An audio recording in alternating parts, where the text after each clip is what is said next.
నకిలీ డాక్యుమెంట్ సృష్టించిన కేసులో మీర్పేట కార్పొరేటర్ నందకుమార్ను పోలీసులు అరెస్ట్ చేశారు. కరుణాకర్ రెడ్డి అనే వ్యక్తికి నందకుమార్ ఫేక్ డాక్యుమెంట్స్ విక్రయించాడు.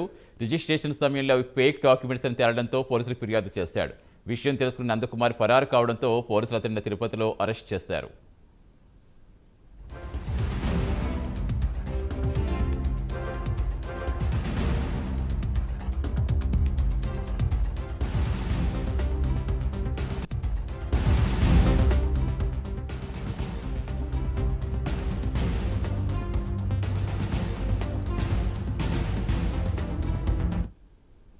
నకిలీ డాక్యుమెంట్లు సృష్టించిన కేసులో మీర్పేట కార్పొరేటర్ నందకుమార్ను పోలీసులు అరెస్ట్ చేశారు. పూర్తి సమాచారం ఇచ్చేందుకు మా కరెస్పాండెంట్ కుమార్ జరుగుతున్నారు. కుమార్, అసలు ఏంటి ఫేక్ డాక్యుమెంట్స్, ఎప్పటి నుంచి ఈ దందా నడిపిస్తున్నాడు, ఏం చెప్తున్నారు అధికారులు?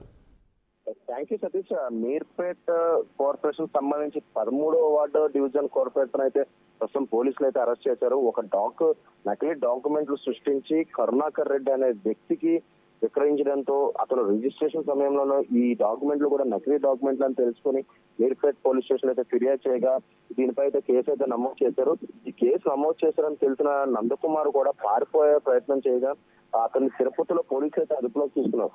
ముఖ్యంగా ఏదైతే ఒక రిజిస్ట్రేషన్ సంబంధించి ఒక నకిలీ డాక్యుమెంట్లు అయితే ఈ కార్పొరేటర్ సృష్టించాడు. ముఖ్యంగా తన ఒక కార్పొరేటర్ అయినందున తన అధికారాన్ని అడ్డపెట్టుకుని కూడా ఏదైతే ఈ నకిలీ డాక్యుమెంట్ చలామణి చేసే వ్యవహారం కూడా ఇతను చేసినట్లు కూడా తెలుస్తుంది. ముఖ్యంగా కొన్ని నకిలీ డాక్యుమెంట్లు సృష్టించి అవి వేరే వాళ్ళకి అంటే ఏదైతే విక్రయించడంలో కూడా కీలక పాత్ర అయితే పోషించాడు.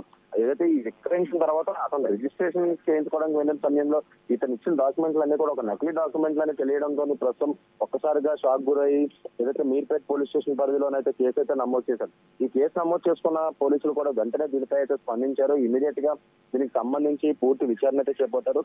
ఈ విచారణ చేపట్టిన సమయంలో కూడా ఏదైతే ఈ నందకుమార్ 13వ డివిజన్ కార్పొరేటర్ నందకుమార్ ఇలాంటి నకిలీ డాక్యుమెంట్ సృష్టించడానికి కూడా తెలియడంతో అతను అరెస్ట్ చేసేందుకు కూడా పూర్తిగా రంగం సిద్ధం చేశారు. ముఖ్యంగా తనను అరెస్ట్ చేస్తానని ముందుగా గ్రహించిన నందకుమార్ కూడా ఒక పారిపోయే ప్రయత్నం అయితే చేశారు. ఈ పారిపోయిన ప్రయత్నంలో కూడా పోలీసులు కూడా ఒక టీమ్ గా ఏర్పడి ఆ తిరుపతిలో అతన్ని అయితే అదుపులోకి తీసుకున్నారు. ప్రస్తుతం అతన్ని పూర్తి విచారణ చేసిన తర్వాత ఇతను ఎన్ని డాక్యుమెంట్లు ఇలా నకిలీ సృష్టించడం అనేది పూర్తిగా విషయం అయితే బయటకు వచ్చే అవకాశం అయితే ఉంది.